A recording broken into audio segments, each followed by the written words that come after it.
Hello मेरे प्यारे भाई, आप कैसे हैं। अपनी यूट्यूब फैमिली में आप लोगों को फिर से स्वागत है। तो इस वीडियो के माध्यम से हम एक बेहतरीन टॉपिक से लेके आए हुए हैं जिनका नाम है दर्पण। ये ऐसा टॉपिक्स है, या आप बोर्ड एग्जाम देने जाइएगा 10th का या 12th का, तो इस टॉपिक से क्वेश्चन पूछा जाता है, या कोई भी कॉम्पिटिटिव एग्जाम देने जाइए। तो चलिए हम लोग बिना टाइम गवाए हुए इस वीडियो को स्टार्ट करते हैं, और आप इस वीडियो को शुरू से लेके अंत तक बने रहिएगा, तो इस टॉपिक से एक भी क्वेश्चन नहीं छूटेगा। ठीक, तो सबसे पहला क्वेश्चन है कि दर्पण क्या है।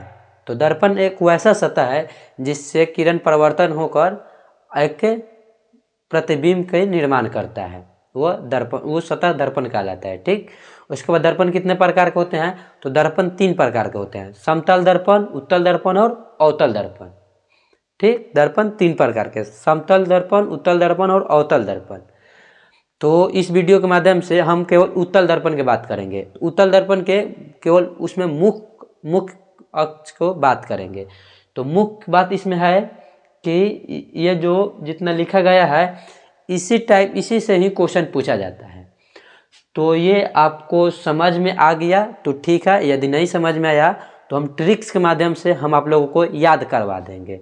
तो हम लोग बिना टाइम गवाए हुए इस वीडियो को स्टार्ट करते हैं। तो सबसे पहला क्या था, दर्पण। तो दर्पण एक वैसा सतह है जिससे आपतन होने के बाद प्रतिबिंब की निर्माण करता है। तो दर्पण कितने प्रकार के हैं, उत्तल, अवतल और समतल। दर्पण 3 प्रकार के। ये जो है इससे चिन्हित करने की प्रक्रिया है। भी के प्रतिबिंब की दूरी को हम लोग भी से सूचित करते हैं, वस्तु की दूरी को यू से सूचित करते हैं, फोकस की दूरी को एफ से सूचित करते हैं, वक्रता त्रिज्या को आर से सूचित करते हैं, वक्रता केंद्र को सी से सूचित करते हैं, आई को प्रतिबिंब की ऊंचाई को सूचित करते हैं आई से, ओ को कैसे सूचित करेंगे, ओ को हम लोग वस्तु की ऊंचाई यानी कि लंबाई के सूचित करेंगे। ठीक, तो इतना हो गया।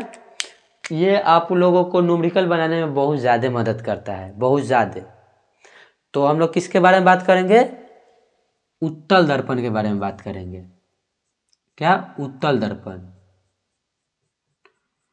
ये कौन सा दर्पण है, ये उत्तल दर्पण हो गया।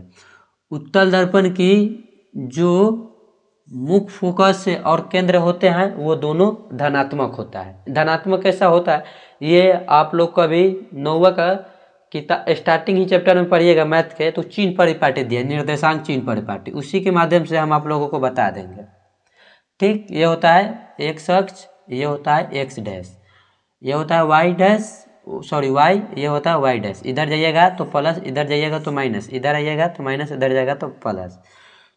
तो जो उत्तल दर्पण होता है उसका वक्रता केंद्र और फोकस धनात्मक होता है। किसका, उत्तल दर्पण का।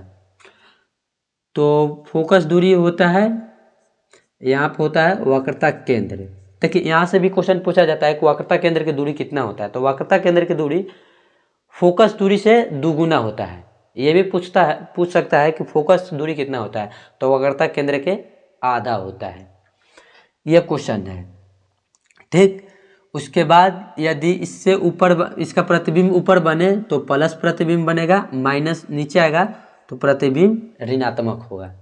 ठीक, ये इसका मुख्य बात है। इसका भी मुख्य बात है, यदि फोकस दूरी या वक्रता केंद्र वस्तु दूरी हमेशा ऋणात्मक ही होता है, क्योंकि वस्तु दूरी हमेशा अक्ष के एक्स डैश की ओर रखा जाता है। ठीक, इतना बात आपको समझ में आ गया। यहाँ ये बात आता है किसका, बात आता है इसको याद करने की ट्रिक के बारे में। ठीक, तो सबसे पहला है कि अनंत पर किसी वस्तु को उत्तल दर्पण के सामने अनंत पर रखेंगे तो उसकी स्थिति यानी कि प्रतिबिंब कहाँ बनेगा, आकार पूछेगा कि आकार बड़ा बनेगा या छोटा बनेगा, उसकी प्रकृति पूछेगा कि वह आभासी है कि वास्तविक है, उल्टा है कि सीधा है। ठीक, तो चलिए हम लोग सबसे पहले बात करेंगे किस पे, वस्तु को अनंत पे रखें। तो वस्तु को उसका आकार कैसा होगा, वस्तु का आकार बहुत छोटा होगा, और बहुत छोटा होगा, उल्टा होगा और वास्तविक होगा, यानी कि सच होगा, वास्तविक होगा। जो प्रतिबिंब बनेगा इसका प्रतिबिंब सीधा बनेगा। तो जाते हैं लोग, ठीक, भुला जाते हैं। तो उसका मेन कारण क्या होता है, इसका मेन कारण होता है कि कभी वस्तु को अनंत में रखता है तो कभी यहाँ रखता है तो कभी वहाँ रखता है। तो इसके ट्रिक के माध्यम से हम लोग जाने, जो अनंत है, अनंत को हम लोग क्या मानेंगे, अनंत को हम लोग मैच्योर आदमी मानेंगे और एफ को अपने आप को मानेंगे। ठीक, तो चलिए, यदि आप मैच्योर व्यक्ति आपको देखेगा, आपके बारे में जानेगा, तो उसके नज़र में आप बहुत छोटा रहेंगे। मान लीजिए कि कोई आपके सामने एक मैच्योर व्यक्ति है जो आपके बारे में कुछ जान रहा है, तो आपको तो वो जान जाएगा कि ये अभी बहुत छोटा है, ये बहुत छोटा है, लेकिन ये वास्तविक है। आदमी हमेशा वास्तविक रहेगा, लेकिन बहुत छोटा है, लेकिन उल्टा वाला काम करता है, हमेशा उल्टा वाला ही काम करेगा। ये याद करने की ट्रिक है कि कोई मैच्योर आदमी आपको देखेगा तो वो क्या बताएगा कि ये लड़का बहुत छोटा है, लेकिन वास्तव में ये लड़का है। ठीक, लेकिन काम करता है केवल उल्टा। ये याद करने की ट्रिक हो गया। उसके बाद 2 नंबर में, 2 नंबर सी तथा अनंत के बीच वस्तु रखा जाता है। तो सी तथा अनंत के बीच रखा जाता है, तो सी को हम लोग एक छोटा व्यक्ति मानेंगे, यानी कि छोटा बच्चा। ठीक, और अनंत का एक मैच्योर व्यक्ति। तो उसका स्थिति कहाँ बनेगा, तो एफ पर, एफ तथा सी के बीच बनेगा, यानी कि आपके और छोटे बच्चे के बीच प्रतिबिंब बनेगा। तो आप और छोटे बच्चे, मान लीजिए कि एक 22 साल का लड़का हो और एक 17-18 साल का लड़का, तो वो उसका कंपैरिजन जो होता है वो दोनों समान मतलब कि एज के होते हैं। उनके अंतर जो होता है बहुत छोटा होता है। जो काम ये 22 साल का लड़का भी करता है वो काम 17-18 साल के लड़का भी करता है। तो उसके अंतर में बहुत छोटा होता है, यानी कि आकार बहुत छोटा है, लेकिन प्रकृति वही है। दोनों के प्रकृति उल्टे है, लेकिन दोनों वास्तविक है। कौन देखेगा, जब छोटा बच्चा और अनंत व्यक्ति आपके बारे में जानेगा तब। उसके बाद सी है, तो सी के मतलब क्या बोले थे, छोटा बच्चा। तो छोटा बच्चा है जो उसका स्थिति भी छोटा रहेगा, लेकिन उसका आकार कैसा होगा, दो गो 15-15 साल के लड़का को मिलाएंगे तो उसकी स्थिति छोटा ही रहेगा। ठीक, स्थिति छोटा बच्चा का ही रहेगा, यानी कि सी पर किसी वस्तु को रखेंगे तो उसका स्थिति सी पर ही बनेगा, लेकिन वो बराबर रहेगा, वस्तु का आकार बराबर रहेगा। तो दोनों 15-15 साल के लड़का है तो उसका आकार बराबर रहेगा, लेकिन ये वास्तविक और उल्टा ही रहेगा। ठीक, इतना हो गया।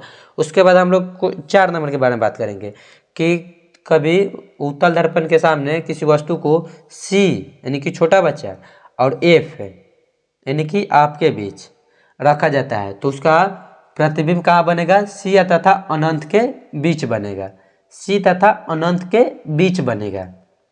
ठीक, सी तथा अनंत के बीच बनेगा।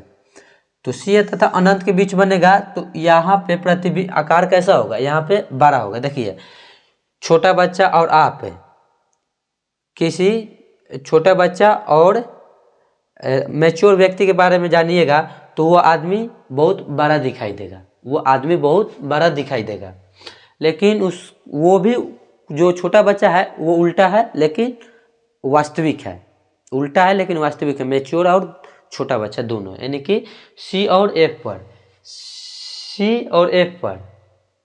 ये याद करने की ट्रिक हो गया। उसके बाद 5 नंबर में बारे में बात करेंगे। 5 नंबर पे, तो 5 नंबर में है कि किसी वस्तु को एफ पर रखा जाए। एफ मतलब क्या बोले थे हम, यानी कि 25 साल के 22 साल के लड़का को, यानी कि हम लोग जैसे एज के, तो एफ पर और अनंत पर, एफ पर किसी वस्तु को रखा जाए तो उसका प्रतिबिंब अनंत पर बनेगा, यानी कि स्थिति अनंत होगा।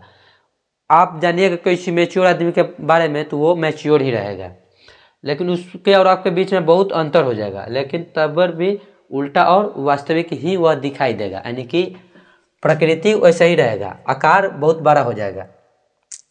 ठीक, और ये लास्ट है, ये जो लास्ट है ध्रुव तथा एफ, यानी कि ध्रुव मतलब किसी व्यक्ति के अंदर की बात, आप किसी व्यक्ति के अंदर के बात, ठीक, किसी व्यक्ति के अंदर के बात आप जानिएगा तो उसकी स्थिति हो जाएगा पीछे, यानी कि कहाँ पे, दर्पण के पीछे प्रतिबिंब बनेगा। और आकार बड़ा होगा लेकिन वह सीधा होगा, लेकिन तथा वह आभासी होगा, वह सीधा होगा। देखिए, यदि आप किसी व्यक्ति के अंदर के बारे में बात जान जाते हैं तो वह पीछे बड़ा बनेगा। आप किसी मैच्योर व्यक्ति के पास आप किसी अनजान व्यक्ति को आप किसी व्यक्ति को अंदर के बाद, ध्रुव मतलब केंद्र के बाद, ये एक मतलब आप किसी व्यक्ति को अंदर के बाद जानिएगा तो पीठ पीछे गाली भी देगा कि वो गलत लड़का है, गाली भी देगा, वो बड़ा भी बनेगा, वो अपने आप को बड़ा साबित करेगा।